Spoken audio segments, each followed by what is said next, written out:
Do you know what mushrooms do? Well, they're not just something you eat. They're actually an underground network that supports humanity. Louie explains more. Mushrooms. Yes. Underground system. I'm more familiar with grounding and some of the benefits we can get from just making contact with the soil. Right. But your work is really exposing just a whole other dimension of super circuits or whatever you call them underneath the ground. Yeah. Share more about that. And how did you get to that? Well, from flowers above ground to below ground to... Okay, so I recently finished a film called Fantastic Fungi, which is about mushrooms. But mushrooms are really the fruit of the organism. The organism is called mycelium. Yes. So it's like the apple to the tree. Okay? So mushrooms are just, when they need to reproduce, they pop a mushroom, mushrooms put out spores, and it's a way for them to move to different areas where they can prosper and grow. The Mycelium Network lives underground. It's like a giant internet. And what it does, it transfers nutrients from one tree to another. It's basically a shared economy under the ground, not based on greed, that allows ecosystems to flourish. It's amazing, isn't it? We need to take that model from below the ground, above the ground. That's how we need to live, potentially as a model for our society, for our culture, and for our politics. Ecosystems flourish when everybody flourishes, you know? And so the reason why I got into it is because previously I was working on a film called Wings of Life, which was all about pollinators and a relationship with flowers. I told the story from the point of view of a flower, narrated by Meryl Streep, who's basically using beauty to say, come get me. Come on, I need to get laid. This is my window. You know, bees, bats, hummingbirds, butterflies. You know, I need to move my pollen forward. Here I am. But what do plants need? And flowers, which are the sexual organ of the plant, but what do plants need other than, besides sun and water, they need soil. And where does soil come from?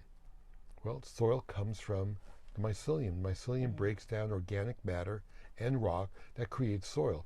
Now, a lot of people believe, like when the earth was formed, there was soil. No. I mean, the earth was just boiling, you know, lava and hard rock. And eventually, you know, mycelium, it was the first potential living organism on the planet 3.5 billion years ago. And it crunched rock. And by crunching rock, it enabled a substrate for plants to evolve. So without the mycelium, without fungi, there'd be no plants. And then mycelium, it's not everywhere, right? I mean, it is everywhere. Or is it everywhere? It's on every continent. So it's inside your body. Okay, interesting. So it connects, because my question really is when we're grounding, you know, when we're spending time naked feet on the ground, feeling the soil, feeling the grass, like how close are we to making that contact, or does it have nothing to do with distance? It's just No, well, actually, it's mostly in the top 6 inches of the soil. It lives very close to the top. It's also, you know, the greatest natural solution for climate change, which is really interesting because it takes in, you know, CO2 literally right out of the atmosphere. It's like us. You know, plants get their energy from where? Light. Exactly. Where does fungi get their energy? Where do you get your energy from? Plants. Right. From eating plants and plants food, got it from the sun, from light source. So fungi are like us. They digest organic material. They have an external stomach, which means that they put out enzymes, they break things down, and then they absorb it. They are the grand recyclers of nature, okay? So they're able to break things down, and they need things that have already captured the source, light energy, that can take light energy and turn them into chemical bonds called food, fuel, shelter, and medicine. But without the recycling of the plant after it dies, there would be no nutrients for new plants to grow. Because new plants and you need carbon, you need nitrogen, you need hydrogen, you need all the basic atomic, you know, elements to create new life. So should we be eating more mushrooms, smoking more mushrooms, drinking more mushrooms? Yeah. What should we be doing with mushrooms? Okay, well, stepping on mushrooms? Well, mushrooms, that's a big topic. It's very broad. So there are mushrooms, for example, like turkey tail, that have been found to be very beneficial with people with cancer, breast cancer in particular. Lion's mane is being studied now for people with Alzheimer's disease. Okay. It's good for memory loss. But it's a boost to the nervous system. And of course, psilocybin, which are called magic mushrooms, can have a tremendous benefit from people who are suffering from anxiety, depression.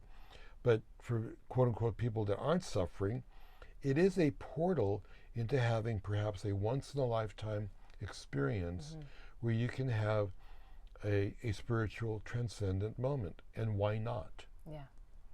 I mean, they've given psilocybin in a trial, it was in Switzerland, to some Tibetan monks who meditate. Half of them got psilocybin, magic mushrooms. Okay. Half of them got a placebo. Okay. Were they in the same building? Were they meditating in the same? Yeah, it's the same building. The ones that got the psilocybin said it was one of the deepest, most profound meditations they've ever had. The half that got the placebo were pissed off and basically angry they didn't get it. Right. So they got it the next day. The point being is this, that if I can somehow magically have something similar to a deep meditative experience that a Tibetan monk who's practiced meditation their entire life, if I can get a glimpse of what that experience is like, and what a miracle it is.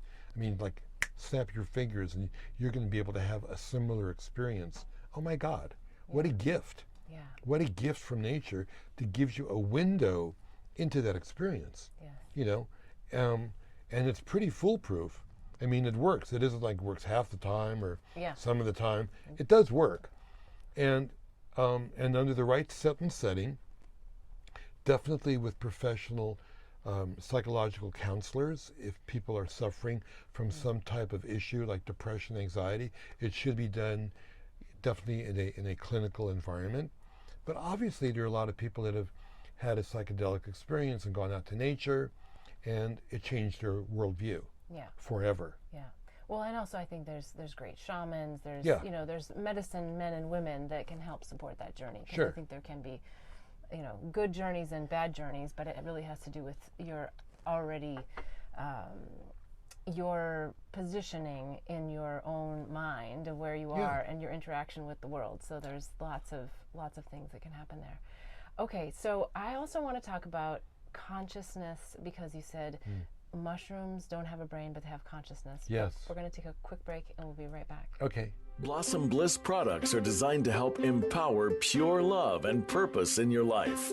It's through the power of words, flowers, and symbols that our products assist you in creating a blissful life. The power of words in our mini mantra word bar necklaces assist you in setting and blossoming your personal intentions. The affirmation cards leverage the power of flowers by providing daily inspiration. And the power of symbols in our life journey bracelets are great reminders of the things that bring us peace, joy, and love. Products are made and blessed in Bali with love by Balinese artisans who work with empowered hearts.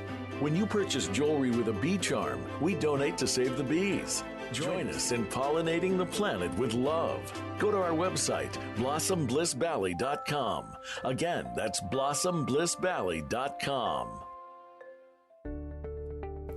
Listen in to the full episode and you'll